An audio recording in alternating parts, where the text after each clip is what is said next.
শত শত বছর আগেও মানুষ সময়ের সাথে তাল মিলিয়ে চলত।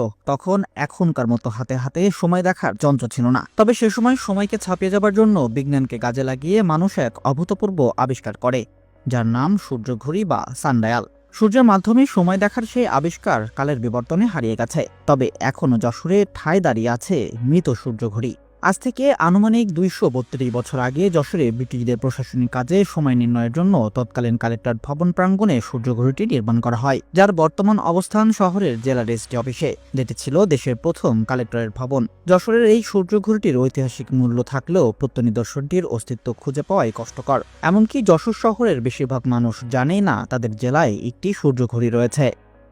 আমি নিজে তো আমার 60-এর উপর বয়স হয়ে গেছে। আমি আজই প্রথম শুনলাম এই ছায়া ঘড়ির সংবাদটি। আমরা এটা একটা ঐতিহ্য, এটা সংরক্ষণ করার প্রয়োজন।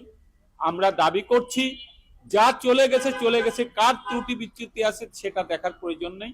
আমরা এটা সংরক্ষণ করার দাবি করছি।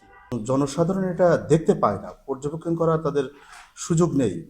এটা আরো বেশি আমি মনে করি যে আম, সুযোগহীনতা।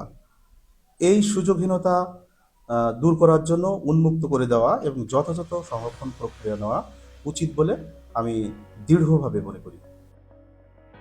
রেজিস্ট্রি অফিসের পশ্চিম পাশে দলিল লেখকদের শেড। সেই শেডের দক্ষিণ পশ্চিম কোণে চারপাশ দিয়ে টিন দিয়ে ঘিরে করা হয়েছে একটি ঘর। ঘরটি সামান্য অংশে ফাঁকা রেখে মাঝখানে টিনের বেড়া দিয়ে বিভক্ত করা হয়েছে দুই অংশে। বিভক্ত অংশের এক পাশ থেকে অন্য পাশে যাওয়া আসার জন্য সামান্য ফাঁকা রাখা হয়েছে। ঘরটির দুই অংশেই সারি সারি কম্পিউটার প্রিন্টার, সেখানে দলিল লেখকদের কাজ চলছে।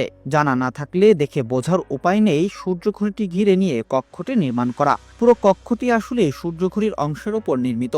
সব মিলিয়ে বোঝা গেল নানা অত্যাচার চলেছে তার উপর। সূর্যঘড়িটি সূর্যের আলো থেকে বঞ্চিত বহু বছর, এখন যেন তার অপেক্ষা অবিবেচক মানুষদের লোভের অত্যাচারের অন্ধকারে হারিয়ে যাওয়ার। তবে সূর্যঘড়িটির যথাযথ সংরক্ষণের চেষ্টা করা হচ্ছে বলে মন্তব্য করেছেন যশোরের জেলা রেজিস্ট্রার। ঐতিহ্য এবং ইতিহাস ধরে রাখার জন্য বা ওই কালেক্টরেট ভবনের সাথে সরকারের যে অন্যান্য দপ্তরের কানেকশন এবং সরকারের উচ্চ পর্যায়ের যে কানেক্টিভিটি, এইটা রাখার জন্য সূর্যঘড়িটা এখানে রাখা হয়েছিল। সেই সূর্যঘড়িটা এখন অনেকটা পরিত্যক্ত অবস্থায়, তবে এখনো চলমান আছে। আমরা সেটা নজরদারিতে রেখেছি।